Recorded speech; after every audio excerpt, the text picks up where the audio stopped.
Predators, like wolves, are often portrayed as villains. From fairy tales to modern media, how wolves are portrayed makes a lasting impression. Wolves, like other predators, are essential to a healthy ecosystem. They keep the population of other animals in check, ensuring those animals don't overuse the limited resources available. The Detroit Zoological Society is a modern zoo, meaning our focus is on saving wildlife through conservation work on every continent, animal welfare research, education, and sustainability work. The Detroit Zoological Society supports the longest-running predator-prey relationship study in the world between wolves and moose on Isle Royale. Isle Royale is an island archipelago made up of one large island and more than 400 smaller islands. The island dynamic creates an ecosystem that is fairly self-contained, meaning the vast majority of animals don't come and go from the island. They rely solely on the island's resources.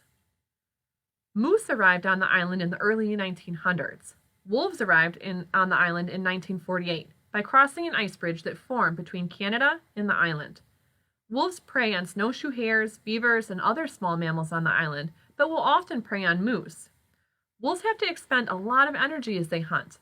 They can either hunt many small animals or work together to take down a moose, which makes for a much larger meal. The populations of moose and wolves on the island have fluctuated greatly over the years. There's never really a balance, but a rise and fall of each of the different populations.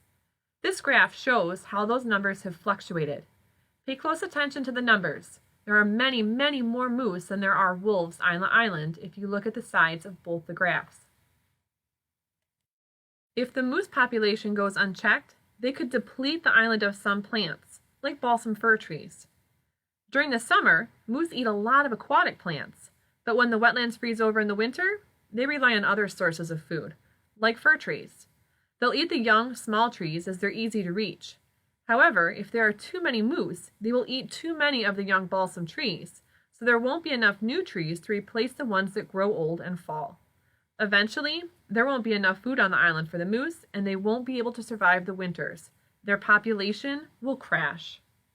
Wolves help manage the moose population, keeping the numbers at a level where plants can continue to thrive, the moose are healthy and have enough to eat, and the island ecosystem can sustain itself. Wolves are not evil. They eat what they need to survive, and by doing so, they keep the ecosystem healthy and naturally evolving. The Detroit Zoological Society is helping by sending staff to assist with the yearly Moose Watch program in Isle Royale. Collecting moose skeletons helps scientists understand why moose on the island die. They may have died of old age after a long, healthy life, or they may have been eaten by wolves, or if there could be other factors leading to their death, like disease or lack of food. Knowing this helps scientists track the population of moose and understand the island ecosystem. The Detroit Zoo is home to two wolves, Casca and Renner. Their 2-acre habitat towards the back of the zoo has hills and meadows, native Michigan trees, a stream and pond, dens, and elevated rock outcroppings from which they can survey their surroundings.